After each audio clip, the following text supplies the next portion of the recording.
The rain and wind couldn't stop Nicolas Ghesquière from staging a striking Louis Vuitton 2024 cruise show this Wednesday evening at Isola Bella, one of the gem Borromean islands on Lake Maggiore. On the contrary, the dark and low clouds seemed to heighten the impact of the mysterious female creatures he envisioned for the catwalk. "I was very attracted by the story around the lake. It's fairy tale creatures," said the designer ahead of the show, pointing out that he wanted the first models to convey the feeling they are coming out of the water, they are the explorers of the lake, beautiful creatures, almost like the mythological lake mermaids with dragon wings. Throughout the show, however, Ghesquière's imagination transformed them into botanical references, inspired by the carefully tended gardens outside the 16th century Borromean palazzo. "Honestly, I could have done 15 collections with this environment," he said simply, in an exclusive joint interview with Pietro Beccari, chairman and chief executive officer, who joined the brand last February from Dior. Longtime Ghesquière supporter Alicia Vikander gushed that the designer always makes me kind of step into a whole and complete universe, but here, especially with what I do, it made me feel like I was watching an opera or a film. Despite the unforgiving weather, which forced the Vuitton team to shift the show from the gardens to inside the palazzo, the mood was upbeat and the connection between Ghesquière and Beccari palpable.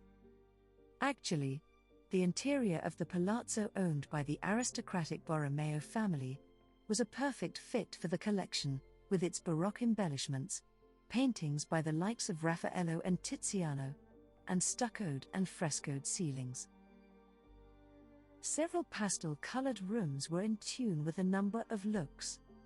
On the ground floor, a stunning series of rooms are fully decorated as grottos, with shells and motifs formed by pebbles.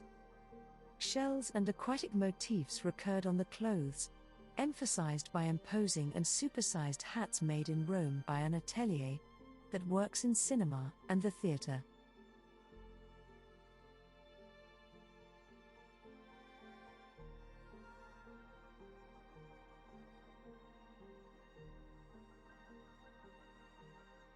"We wanted to have artisanal savoir-faire to contribute to the collection," the designer said. Ghesquière spoke of romanticism, which was also inspired by the lake.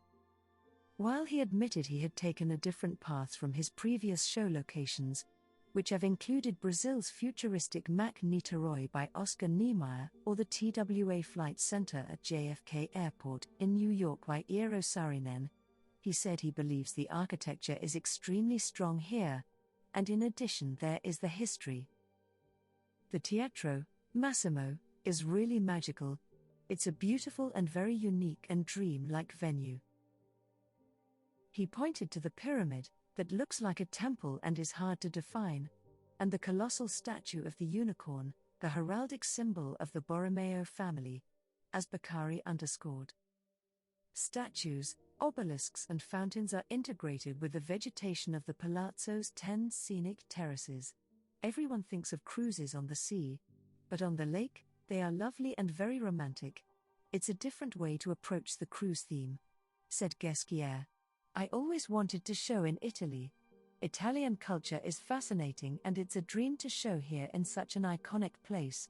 Very sophisticated, and a little secret." It was also a way to bring Beccari back to Italy, he added with a smile.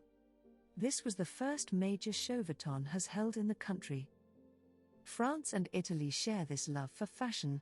It's unquestionable, and both countries are very strong in this category," the designer said. "If you look at luxury worldwide, it's about history, passion, the transmission of savoir-faire, and you cannot invent a luxury brand. Either you have the history or not," said Beccari, who noted that storied luxury brands reside in Europe, and this will not change in 100 years. Although he did acknowledge Tiffany & Company, founded in 1859, and now also part of the LVMH Moet Hennessy Louis Vuitton Group.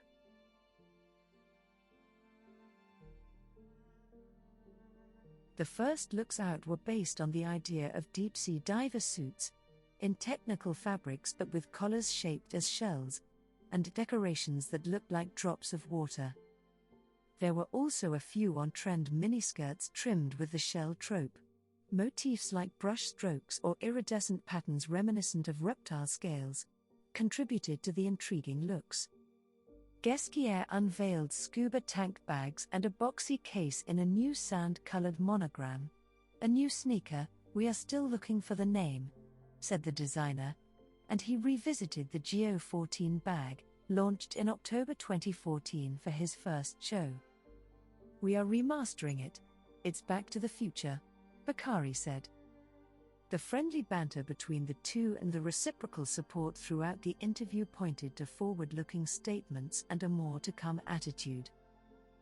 Underscoring the importance of balancing new fashion products with signature elements, Ghesquière also reworked the malletage crisscrossing pattern on Louis Vuitton bags.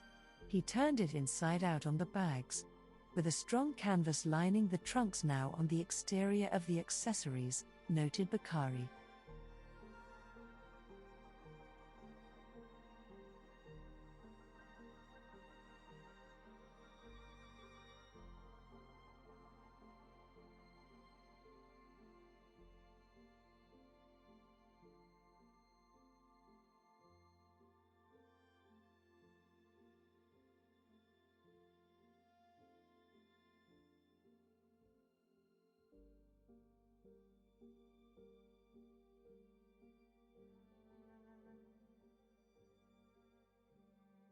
Ghesquière wanted to gradually show a more feminine woman in the collection, and he telegraphed this message with rounded skirts embellished with shells, delicate silk robes, embroidered and featherlight pants, georgette capes with jacquard paintings, knits with chiffon slits, and draped dresses in sheer jersey with layers of soft silicone that contributed to the effect of wetness, also in contrasting colors, such as bright blue and yellow or orange and pale lilac.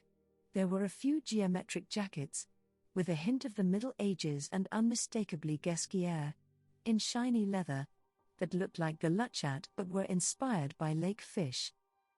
The cashmere sailor coat with the rope details was reminiscent of the wooden boats harbored below. Inspiration from the venue also was seen in the floral tapestry and stained glass effects on the hand-embroidered dresses, or the damask with prints symbolizing the creatures of the lake and the unicorn.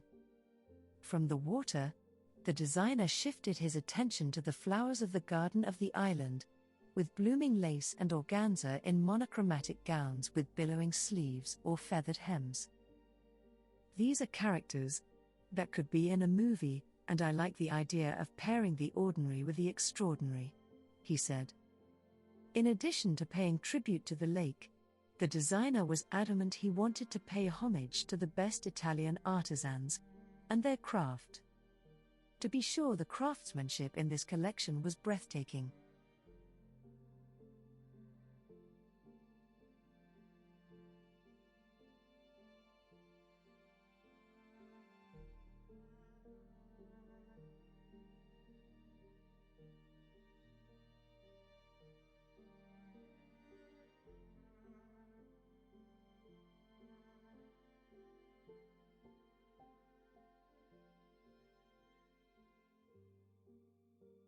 "I think I always had in mind the fantasy of showing in Italy, and probably some elements were there, but it's true that when I saw the island, the planets aligned. And this is for sure the collection I want to express for the Italian audience and the world." He also shared that his first love for fashion was fueled in Italy in his early days, working for fantastic people at Callahan, and on a few Trussardi collections as a freelancer. "What I learned at that time always stayed in my heart," he said, smiling. As for Bakari, he is standing by his time-honed mantras that have served him well over the years, propelling the brands he has helmed, from Fendi to Dior, to new heights. "I am not changing, taking risks, thinking bigger than life, and I feel I am in the right place," the CEO said. He touted his dream team of champs, the talent of Ghesquière, a real designer, citing him in the same breath as Karl Lagerfeld, and the arrival of Pharrell Williams, who Beccari tapped in February as creative director of menswear, and who he described as skilled for his intuition for trends and understanding the future. Williams attended the show on the island. Shortly after joining Vuitton, Beccari suggested staging the brand's pre-fall 2023 show in Seoul. The event, held on a bridge over the Hangang River, took place at the end of April and ratcheted 435 million views, the biggest in terms of Louis Vuitton shows ever, the executive said proudly. It was a fantastic show, and it was not planned when I came on board, but I saw the collection, I thought it was so beautiful and Korea is such a beautiful country, that I proposed it, and Nicholas was bold and courageous enough to say yes to my crazy idea. It made me realize that all the effort we put in the in-between collections deserve a catwalk. Nodding, Ghesquière said this venture brought new enthusiasm. It was a bold game changer, and a wow moment. When you get that kind of proposition, you can just go for it. In 2 weeks in February, we shared our vision and mentality that nothing is impossible. A pre-taped video allowed those not in attendance to experience what could have been a mythical fashion display among the historic Borromean gardens, but the reality proved the collection is just as amphibious in nature to the creatures that inspired the clothing. They work by the water, on land, and upon many a future red carpet, as well.